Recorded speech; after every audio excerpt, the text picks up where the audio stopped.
is a 2020 BMW X3 30e. That means that it's a hybrid. It's also an X-Drive, which means it's an all-wheel drive vehicle. This color is called Photonic Blue, and it's brilliant. The metallic comes off just right. You know, everybody tries to perfect the blues, but I think BMW is the king of blues. There are more blues than we can count.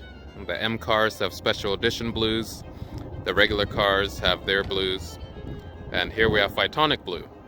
There's San Marino Blue. There's Long Beach Blue. But anyways, this vehicle we've been waiting for a little while now, since all cars are going to electrification. This is powered by a gas and an electric motor. The total output is 288 horsepower, 310 pound-feet. The engine, the gas motor, makes 181 horsepower. It's still the same 2-liter motor that are in the regular X3, but in the regular X3 it makes 248 horsepower. This engine seems to be detuned, and I'm guessing that means it doesn't drink as much gas, since this vehicle has 13.2 gallons of fuel. That's less than the regular X. No real big difference from this vehicle to any other X3. Other than you could see the gate here. There's a gate by the front door where you get to charge the vehicle, plug it in like a phone every night. There's the gate there. It's in a familiar place, right in front of the driver's door. But there are really no other cues. You could also see that there is a E over here on the back. And that's about it. This vehicle does way more. You could put it in electric mode, so you could put it in quiet mode, where you can drive in quiet mode for about 17 miles. Haven't really had a real world testing for it yet, because this is a 2020 model.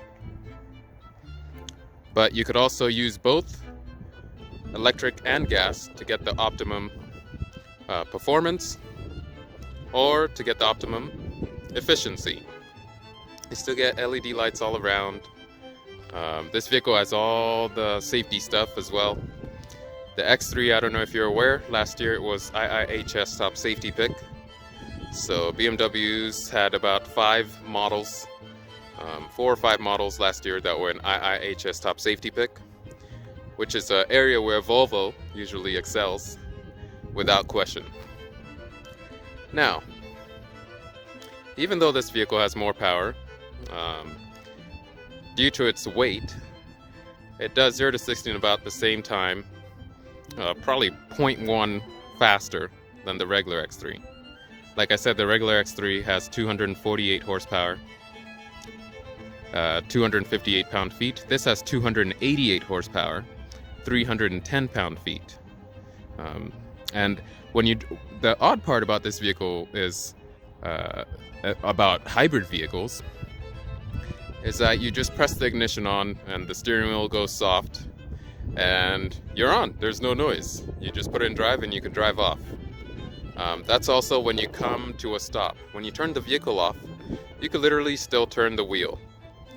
There's no lock, there's no hard, snug feeling to the steering wheel as a gas-powered vehicle, especially if it's a hydraulic power steering, gas-powered vehicle. One thing I did notice, the regenerative braking, on this vehicle. It's plenty efficient. The other day I was looking at the electric Mini Cooper, and that vehicle is incredible on its recuperation. You could drive it for 8 hours and still have about 70%. You could drive for about 8 hours in the city. The braking is where it gets its power back. So back to this X3 30e. You brake and the brake feels a bit different than a sports car. And that's where hybrids, you know,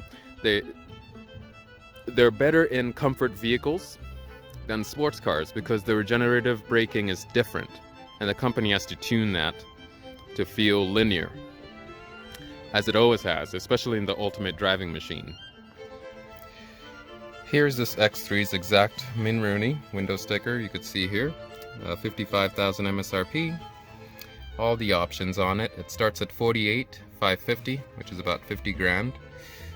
This one has convenience package, real leather, driving assistance package. So it has basically all you need. You can go up to premium package, or you can go up to executive package, but that's a bit overkill if you're just, you know, wanting to enjoy a bit of luxury. You're entry level, nobody's really sitting in your back seat. You still have Apple CarPlay compatibility here, and there's your dark oak wood trim. You have acoustic protection. But if you see on the fuel economy, you get 60 miles per gallon estimated, 24 miles per gallon on gas engine alone, but 60 miles per gallon with electricity and gas working together. And you get a score of 7 out of 10 on fuel economy and greenhouse gas rating. And that's before this vehicle has really been tested in the real world. And up here you get your complimentary maintenance is still 3 years and 36,000 miles. By the way, the battery has 8 years, 100,000 mile warranty on it. But other than that, from here, nice touch of the wood. Everything you touch in here is made out of high fine leather, including the stitching. As we look in the back seat, everything looks pretty normal. These seats are also able to sit up straight, or you can lean them further back using this lever here, which is in every single current X3 of this time. The roof, you have the pano roof, which has the front that opens, but has a big glass opening to make it feel more airy inside. If we sit in the back seat, everything looks pretty normal, where it should be. And nothing looks out of touch, as far as a passenger would be concerned. As we sit in the X3, you can see the controls are not black. I'm not sure if this vehicle was built like this, or if it's because it's a hybrid. The stop-start button is also in that aluminum finish. And some other controls. Under here, there's no stop-start function, which is usually sitting here in the other BMWs and other regular gas-powered BMWs. But because this is a hybrid, it does it automatically. It insists. But you still get the stop-start button. And right now everything is off.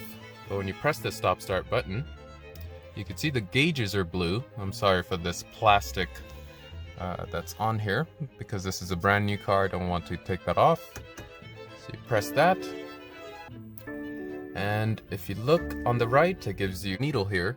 And as you gas the car, it shows you the extra 107 horsepower that it's using up here.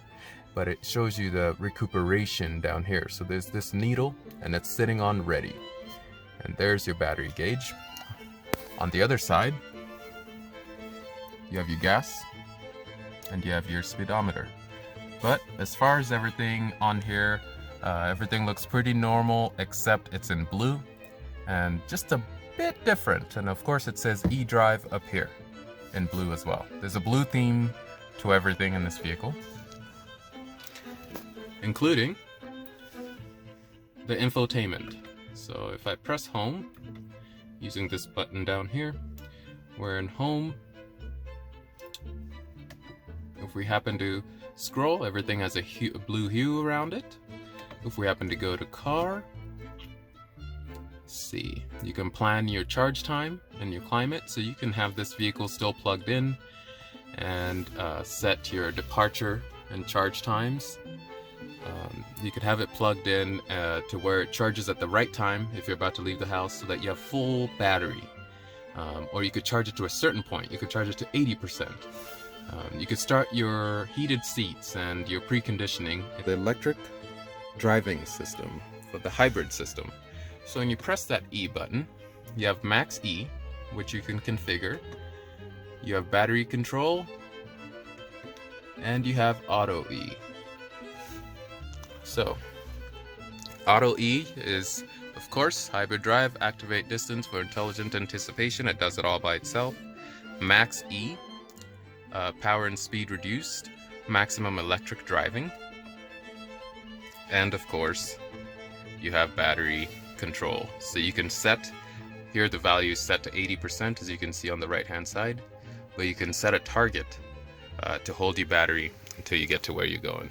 You still have your maps here, which look great. You have real-time traffic information. No traffic info at this time. My map settings, this is a facing north. I like to change that to perspective. I like to see the earth. And you can see all the charging stations through the screen. It shows you where the charging stations are. And gas station. To open the electric gate, just like any other vehicle, as long as the car is unlocked, you just push, and there it goes. That's a universal adapter for most hybrid vehicles now. And you also get a color cue here that shows you if you have an error, if you're halfway through, or if you're fully filled, whichever it may be. If you're timed, the color cue is right here, by the way. That's glowing in bright white right now. I'm not sure if the camera can show. So the big question goes, would you pick this X3 as a hybrid? Possibly lease it because the electric vehicles are on their way, or would you rather go for something like a Highlander and drive it for 200,000 miles? Would you rather have something like this that's an ultimate driving machine still, feels sporty, luxurious, convenient, with a BMW Genius, complimentary maintenance, or would you rather just go for another vehicle that's, you know, more utilitarian, more practical? Please let me know. Comment difference between this and a Highlander hybrid is that this starts at 50K. This is a luxury vehicle that became a hybrid. It was already a complex vehicle that became a hybrid. A Highlander or RAV4s that have hybrids now are fairly affordable. Like I said in my other videos, BMWs are more wants than needs. They're, you know, you've reached somewhere in your life now where you'd like something nice. But what do you guys think about the new X3? Do you still like how it looks? Do you think they should have changed something on its exterior? And subscribe. Thank you for your time.